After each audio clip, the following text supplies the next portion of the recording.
और चले इस वक्त बड़ी खबर का रुख करते हैं। शिवराज कैबिनेट का विस्तार हो चुका है। 3 विधायकों को शिवराज कैबिनेट में जगह मिली है। गौरी शंकर बिसेन ने मंत्री पद की शपथ ली है। इसके साथ ही राजेंद्र शुक्ल ने भी मंत्री पद की शपथ ली है। राहुल लोधी ने भी मंत्री पद की शपथ ली है। बिल्कुल, तो देखिए चुनावी साल 2 महीने भी अब नहीं बचे हैं और ऐसे में बड़ी खबर आपको बता रहे हैं। शिवराज कैबिनेट का विस्तार हुआ है। अटकलें तेज थी, लग रहा था कि कल विस्तार हो जाएगा, लेकिन देर रात राज्यपाल से मुख्यमंत्री ने मुलाकात की। करीब 10 मिनट तक, 5 से 10 मिनट तक दोनों के बीच में चर्चा हुई और ये 3 चेहरे टेलीविजन स्क्रीन पर आप देख रहे हैं जिन्होंने मंत्री पद पर अब शपथ ले लिया। एक जो राज्य मंत्री पद पर रहेंगे, बाकी कैबिनेट का दर्जा दोनों को मिला है। तस्वीरें आप देख रहे हैं। गौरी शंकर बिसेन, राजेंद्र शुक्ल और राहुल लोधी तीनों ने मंत्री पद की शपथ ग्रहण कर ली है।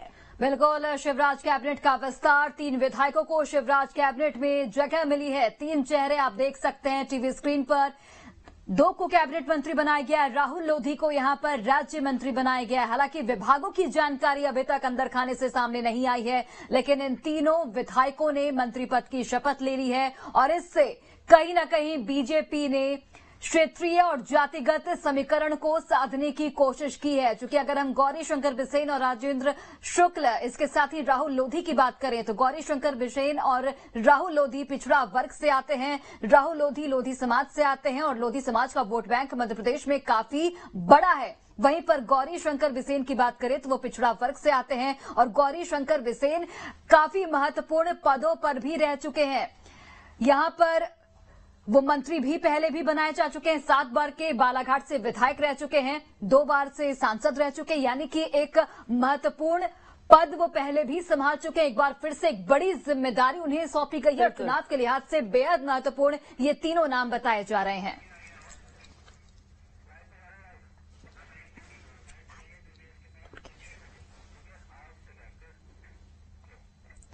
और चलिए इसी बीच हमारे साथ हमारे संवाददाता दुर्गेश जुड़ गए हैं, उनसे बातचीत कर लेते हैं। दुर्गेश, देखिए यहां पर 3 मंत्री पद की शपथ लेते हुए विधायक नजर आए हैं, बड़े चेहरे नजर आए हैं, क्योंकि ये भी सामने आ रहा था कि चौथा नाम भी हो सकता है। 4 पद खाली थे। ये मैं जानना चाहूंगी कि चौथा जो नाम था वहां पेच कहां फंसा, क्या ये खबर सामने आई? देखिए, निश्चित तौर पर ये पेच फंसा था, क्योंकि इसके पहले हम देखें कि तकरीबन 4 दिन से मंत्रिमंडल के विस्तार की चर्चा हो रही है पूरे मध्य प्रदेश में और लगातार इसके लिए बैठकें भी हो रही है। जबलपुर में माफ कीजिएगा, भोपाल में बैठक हुई थी जिसमें कैलाश विजयवर्गीय भी शामिल हुए और उसके बाद फिर लगातार शिवराज सिंह चौहान भी इस पर नजर बनाए रखे। लेकिन पिछले 4 दिनों से ये मंथन चल रहा था और उम्मीद यही लगाई जा रही थी कि संभवतः 2 कैबिनेट मंत्री और 2 राज्य, एक और मंत्री को वहाँ इस काम करने का पद के देकर के काम करने का अवसर गौरी शंकर बिसेन को मिला है। तो हम लोग टीम वर्क से काम करते हैं, उसके अच्छे परिणाम आएंगे। क्या प्राथमिकता रही, क्योंकि चुनाव लगभग राज्य का चौमुखी विकास और जन कल्याण। महाकौशल में पिछली बार जो नुकसान हुआ था, इस बार भरपाई हो पाएगी? निश्चित रूप से होगी। नुकसान का कारण तो कमलनाथ जी के झूठे वादे। कमलनाथ जी इस बार भी सवाल उठा रहे हैं, बोल रहे स्वागत विदाई की बेला में स्वागत गीत गाए जा रहे हैं। कमलनाथ जी के पास कहने के लिए क्या बजाय है, उनको ढोलक बजाओ कहना। तो जैसे कि आपने सुना, गौरी शंकर बिसेन जो कि बालाघाट से विधायक हैं और अब उन्हें कैबिनेट मंत्री बनाया गया है। साफ तौर पर तस्वीर ये कह रही है कि अब महाकौशल से प्रतिनिधित्व बढ़ाया गया है ताकि 2013 के चुनाव 2018 के चुनाव में जो बीजेपी को नुकसान उठाना पड़ा था उसकी भरपाई 2023 के चुनाव में हो सके। वीडियो जर्नलिस्ट आशु के साथ नीलम गुरवे, न्यूज स्टेट भोपाल।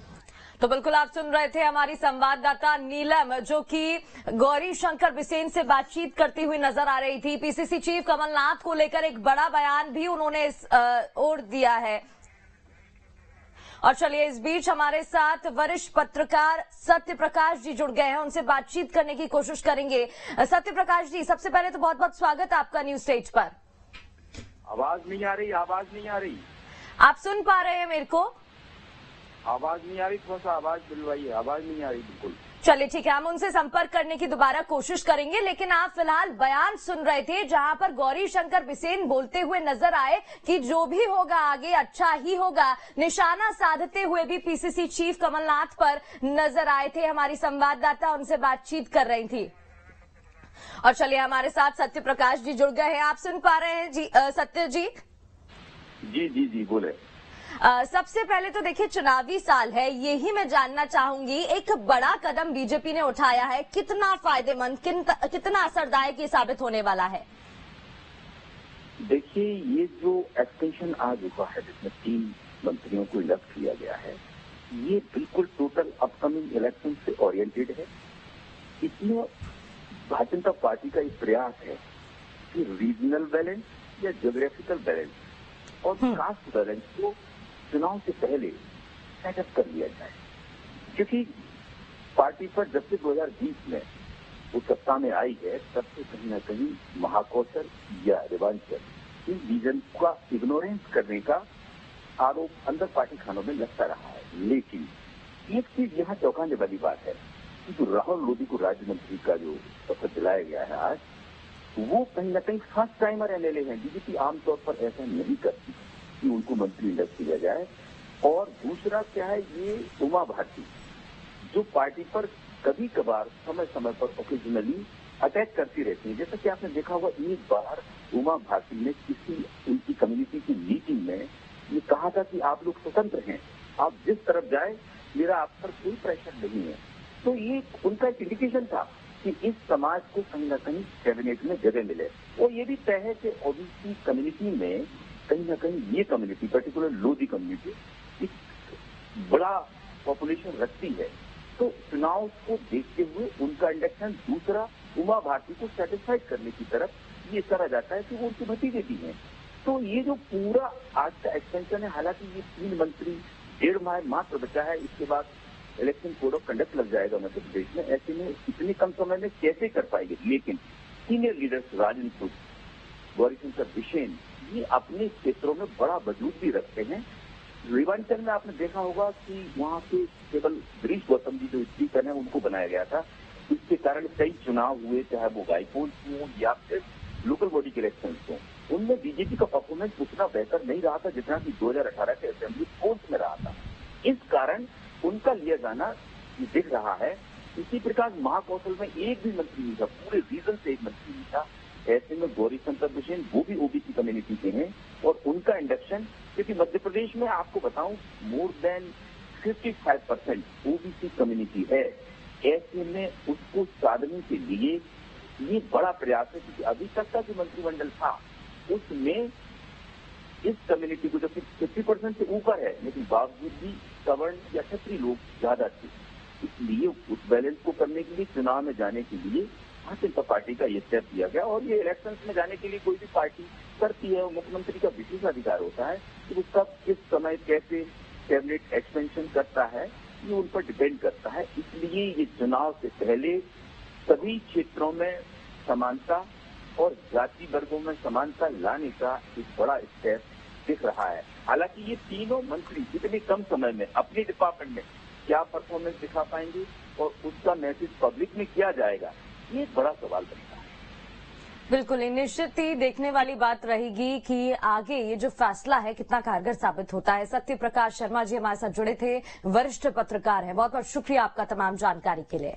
बिल्कुल, चलिए हमारे सहयोगी दुर्गेश लगातार जुड़े हुए हमारे साथ। दुर्गेश, चूंकि आप पहले जानकारी दे रहे थे कि जो चौथे नाम का पेच है वो कहां पर फंसा, क्या कुछ वहां पर दिक्कतें आई? चूंकि 2 नाम की जो चर्चा थी वो हो रही थी, लाल सिंह आर्य, इसके अलावा एक और नाम था जिसकी चर्चा हो रही थी, कहां पर पेच फंसा और क्या अब जो एक पद खाली है उसे लेकर आगामी दिनों में कोई फैसला, बड़ा फैसला सुन सकते हैं हम? देखिए, अब बहुत मुश्किल है कि आगे मंत्रिमंडल का विस्तार हो या किसी एकाध नाम को जोड़ा जाए, क्योंकि जो होना था वो आज हो गया। अगर आज ही चौथा नाम चुनना था तो आज ही जुड़ जाता। रही बात चौथे नाम की, देखिए जैसा मैं कह रहा हूँ कि पिछले 4 दिन से ये मंथन चल रहा था। भोपाल से लेकर दिल्ली तक दौड़ हुई और इस मामले पर लगातार बैठकें चली, लगातार लोगों की राय ली गई, जो कमेटी में थे उनकी राय ली गई और कई बार ऐसा भी लगा कि शायद मंत्रिमंडल का विस्तार टल जाएगा या नहीं होगा। आलाकमान कहेगा जो जैसा है वैसा रहने दीजिए, उस पर ही आगे हम रणनीति बनाएंगे। लेकिन फिर भी ये मंथन चला कि नहीं, हमें कुछ ना कुछ तो करना होगा, क्योंकि मंत्रिमंडल का विस्तार की चर्चा लगभग 1-1.5 साल से चल रही थी कि अब होना चाहिए, लेकिन अंततः आज हुआ। तो ये जो चौथे नाम पर चर्चा चल रही थी, इसे टाल दिया गया। इसे कहा गया कि देखिए हमने महाकौशल ले लिया, विंध्य ले लिया और बुंदेलखंड ले लिया, अब हमें जरूरत नहीं है, क्योंकि हम 2 कैबिनेट मंत्री दे रहे हैं, 1 राज्य मंत्री दे रहे हैं। या फिर ऐसा होता कि 3 राज्य मंत्री बनाते, 1 कैबिनेट मंत्री बनाते, तो उसमें जो वरिष्ठ विधायक हैं जैसे गौरीशंकर बिसेन या राजेंद्र शुक्ला, वो इस बात पर राजी नहीं होते कि उन्हें राज्य मंत्री बनाया है। स्वाभाविक बात है, इन दोनों को अगर साधना था तो ये कैबिनेट मंत्री के पद के लिए ही ये इनकी सीनियरिटी थी, ये राज्य मंत्री के लिहाज से नहीं थे। जैसे राहुल सिंह रोधी पहली बार के विधायक हैं, लेकिन फिर भी उन्हें राज्य मंत्री बनाया गया। जबकि मैं अगर महाकौशल की बात करूं तो अजय बिश्नोई जो पिछले 2 दशकों से मध्य प्रदेश की राजनीति कर रहे हैं, मध्य प्रदेश में कैबिनेट मंत्री भी रह चुके हैं, लेकिन उन्हें मौका नहीं दिया गया। अशोक रोहाणी जो सिंधी समाज से आते हैं, 2 बार के विधायक रह चुके हैं, और ईश्वर दास रोहाणी जो पूर्व विधानसभा अध्यक्ष थे, उनके बेटे हैं, और एक लंबी राजनीतिक कैरियर जो है उनके विधानसभा क्षेत्र से आता है, तो उनको नहीं बनाया गया। संजय पाठक बड़े मंत्री रहे हैं, उनको नहीं बनाया गया। तो लिहाजा ये विचार हुआ है कि शायद अब चौथा नाम शामिल नहीं होगा, 2 नाम और 1 राज्य मंत्री दे दिया जाए, इतना ही पर्याप्त है। दूसरी बिल्कुल, अब तो देखिए जी विंध्य का अगर हम राजनीतिक गणित समझें तो देखिए, विंध्य हम जब शुरुआत से कह रहे हैं कि 2018 में बहुत मजबूत साबित हुआ, लेकिन पिछले 4 सालों में विंध्य में बीजेपी कमजोर हुई है। इसका ताजा उदाहरण यह है कि जब नगरीय निकाय चुनाव हुए थे, तब सिंगरौली में जो है आम आदमी पार्टी जीत गई थी। ना कांग्रेस वहां पर आ पाई, ना बीजेपी आ पाई, जबकि ये दमखम भरा जा रहा था कि बीजेपी पूर्ण बहुमत के साथ वहां पर नगर निगम चुनाव जीतेगी, लेकिन ऐसा हुआ नहीं। वहां पर आम आदमी पार्टी ने एंट्री कर ली। अब ये आम आदमी पार्टी ने अगर नगरीय निकाय चुनाव जीत लिया है, तो इसमें कोई 2 राय नहीं है कि आम आदमी पार्टी वहां विधानसभा के चुनाव में भी इंटरफेयर करेगी। बहुत ज्यादा हो ना जीते कोई सीट, लेकिन इतना जरूर है कि बाकी विधायकों का गणित बिगाड़ देगी या बाकी प्रत्याशियों का गणित बिगाड़ सकती है। यही वजह है कि विंध्य को बहुत लेट दिया, लेकिन दिया, और दिया तो कैबिनेट मंत्री दिया। राजेंद्र शुक्ला का नाम इसलिए भी लिया गया कि बीजेपी भले ही मजबूत थी 2018 में, लेकिन पिछले 4 सालों में बहुत कमजोर हुई है। लगातार विरोध बढ़ा है। विरोध इस बात का भी बढ़ा है कि जब हमने सबसे मजबूत बीजेपी को यहाँ से बनाया तो यहाँ क्यों कुछ नहीं दिया। दूसरी बात, जब आम आदमी पार्टी की एंट्री हो गई तो कहीं ना कहीं भले ही इस बात को बीजेपी ऑन कैमरा स्वीकार न करे कि हमें आम आदमी पार्टी से फर्क नहीं पड़ता, लेकिन जब वो नगरीय निकाय चुनाव जीत गई तो इसका मतलब ये है कि आम आदमी पार्टी वहां पर कहीं ना कहीं बड़ा इफेक्ट डाल रही है, और जिसे कम करने के लिए राजेंद्र शुक्ला को जो है वहां पर कैबिनेट मंत्री बनाया गया और उनसे कहा गया कि अब अपने क्षेत्र में काम करें। महाकौशल की बात करें तो जैसे कि हम कह रहे हैं कि गौरीशंकर बिसेन ओबीसी वर्ग से आते हैं, पिछड़ा वर्ग में काम भी कर चुके हैं, अध्यक्ष भी रह चुके हैं, और ये लगभग माना गया है कि 50% से ज्यादा आबादी ओबीसी मध्य प्रदेश में है।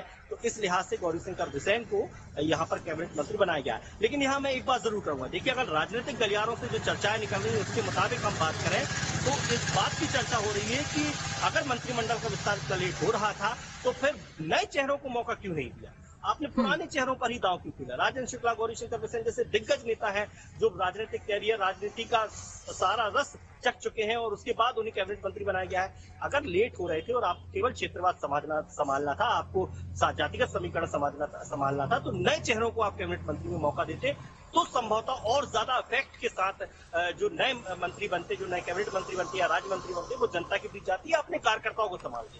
तो ये एक चर्चा जरूर राजनीतिक गलियारों में चल रही है कि जब आपको दांव खेलना ही था तो आपको बिल्कुल नए चेहरों पर खेलना था, फ्रेश चेहरों पर खेलना था, जो ऊर्जा के साथ जनता के बीच जाते, जो ऊर्जा के साथ काम करते, और राज्य मंत्री का पद लेके या कैबिनेट मंत्री का पद लेके जनता के बीच अपने कार्यकर्ताओं के बीच जाते, तो एक अलग जोश। निश्चित ही दुर्गेश, रोकना चाहूंगी आपको, लौटूंगी आपके पास, बिल्कुल रोकना चाहूंगी, लौटूंगी आपके पास, बातचीत हम जारी रखेंगे, लेकिन मंत्री